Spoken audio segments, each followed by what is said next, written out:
ভাই তুমি যদি জীবনে সুন্দর মতো থাকতে চাও, সুন্দর মতো বাঁচতে চাও, তাহলে তোমার বাড়ির সব থেকে ভালো বউ না হয়ে সব থেকে খারাপ, সব থেকে জল্লাদ আর সব থেকে কঠিনতম খারাপ বউ হইয়া বাঁচতে হবে। তাইলে তুমি একটু শান্তি পাইবা। কারণটা কি, এক্সাম্পল আমি দেখাই। তুমি যদি সব থেকে ভালো বউ হয়ে সাজো, তাহলে তোমার দেবর বা তোমার ননদও তোমার উপরে আঙ্গুল উঠাবে যে ভাবি তুমি এটা কি করছো, তুমি এই জিনিসটা এভাবে ধুইতে পারো নাই, তুমি এটা বানাইতে পারো নাই, বা এটা এরকম করে রান্না করতে পারো নাই, তোমার উপরে আঙ্গুল উঠাবে এইভাবে। তুমি কোনো কিছুই করতে পারবে না, কারণ তুমি ভালো বউ, তুমি মুখের উপরে কথা বলতে পারো না। তুমি ভালো বউ, আদারওয়াইজ তুমি মুখের উপরে কথা বলতে পারো না। ওরা যা বলবে তাই তোমার সহ্য করে নিতে হবে, আর তুমি একা একা বসে কান্না করবা, এটাই তোমার কপালে আছে, আর তোমার এটাই সহ্য করতে হবে, তাই না?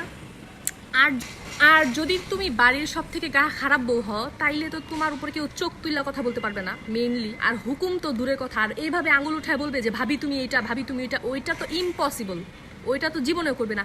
আর নর্মালি যে আমাদের দেশে শাশুড়িরা কথায় কথায় খোঁচা মারে, তো যদি খারাপ বউ হও তাহলে উনি যদি একটা খোঁচা মারে, তুমি আরো একটা খোঁচা মারে দিবা।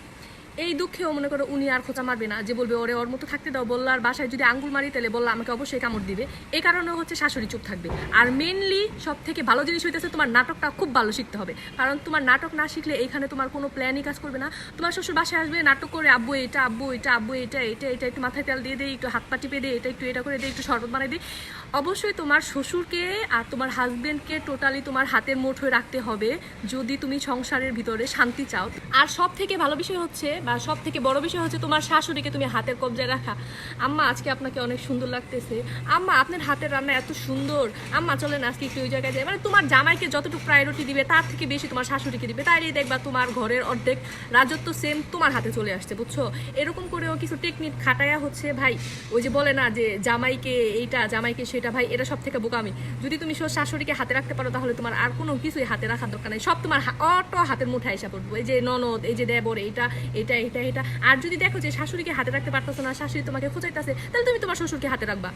তোমার শ্বশুরকে হাতে রাখলেই মনে করো তোমার লাইফ তোমার পুরো হাতে, তোমার সংসার পুরো হাতে। মূলত ভালো থাকার জন্য খারাপ দিকটা একটু বেছে নিতে আমরা পারি, কারণ এই ভালোর দাম নাই ভাই, ভালোর জীবনও দাম নাই।